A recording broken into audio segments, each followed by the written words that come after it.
Just want to update the community on an incident that occurred right outside of our headquarters here at the Public Safety Building, 2601 Broward Boulevard.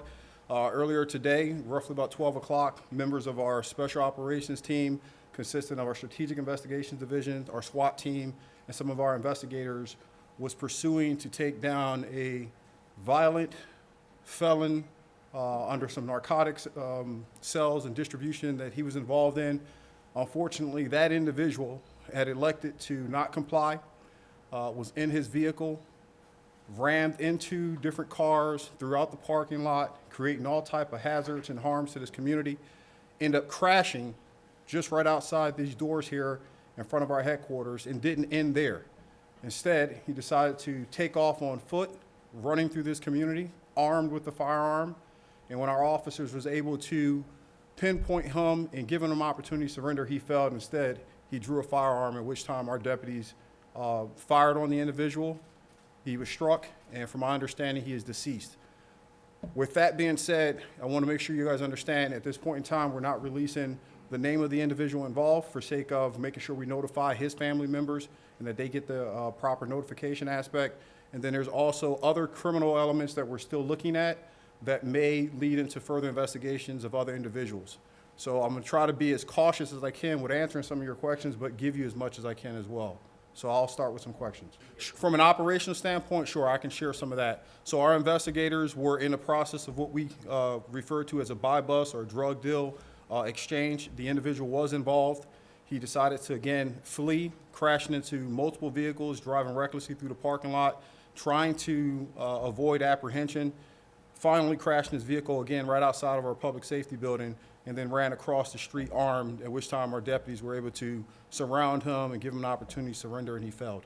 When he initially was running on foot, and when they were able to pinpoint him and start ordering, he turned on the officers with the firearm, and that's when they engaged. And I also want to say something about the nature of how these officers performed.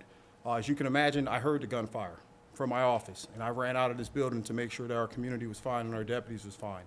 And getting on scene and witnessing our SWAT medics, witnessing some of our fire personnel, providing outstanding medical care to this individual, from wound packing to applying different gauze, trying to save his life, speaks to the quality of the individuals we have out here. It depends on which officers were involved.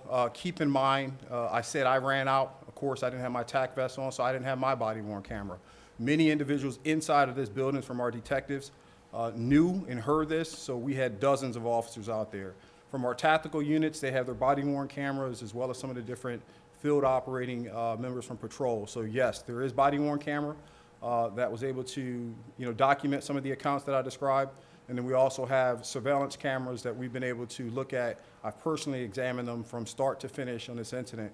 And I will say again, our men who responded to this incident and dealt with this deadly threat did an outstanding job.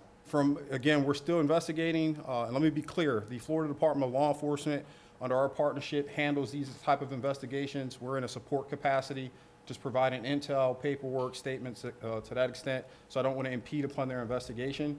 But what I can tell you from my own observation, he most certainly had a gun. He most certainly had that gun on him and presenting it to our officers, creating an imminent threat. It's only a parking lot away from the beginning of where we tried to effect an arrest without him attempting to flee.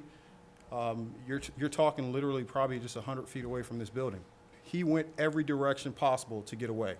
And I'm just recalling looking at the video. It was north, south, east, west, whatever avenue of escape that presented at the time, he took advantage of it until he crashed his car outside of this building. Amazingly no, and thank God. Looking at this video and with my command staff and our whole crew, we're like, we are shocked that he didn't kill someone out here in a vehicle. We're also shocked that, just running down the street and being armed, that he didn't create a great shootout where innocent civilians were being harmed. So again, I'm going to pay much compliment to my men and women out there today, because looking at the video, I don't think there's anything else we could have done better on this type of case. Right off the top of my head, I can't give you the list of different offenses that he was involved in, but I can tell you, we know that he is a known gang associate. We know that he had violent offenses. We know that he's participated in other violent encounters throughout this community during his time here. So this was not someone that was your ideal citizen in this community. In fact, he was most certainly a criminal. I will tell you from what I've observed in the criminal history of the individual that was involved, that there was a time where there was some levels of murder charges, but that's not within our purview to speak on. That's something that the court proceedings handle, determine whether he was not guilty or not. But again, looking at the totality of the circumstances, the individual fleeing recklessly through this community, causing all type of or risk exposure to people in the parking lot, people shopping, people with their kids, and then vacating and bailing out of a car with a firearm and not surrendering. Thank God we didn't have someone innocent get hurt in this incident. Just from an experience standpoint, very rarely do we in this profession investigate someone for drugs and there's not an association of firearms, right? Where there's drugs, there's guns. And if there's guns, our goal, our focal point in this administration, which I've charged all our investigators with, when we have an opportunity to pursue federal charges, we're going to pursue federal charges. And the reason behind that is the federal government ensures that criminals do more of their time than our state system. And anyone who's carrying a firearm in this community, exposing my men and women and exposing this community to harm, I want to make sure they're off the streets for as long as possible.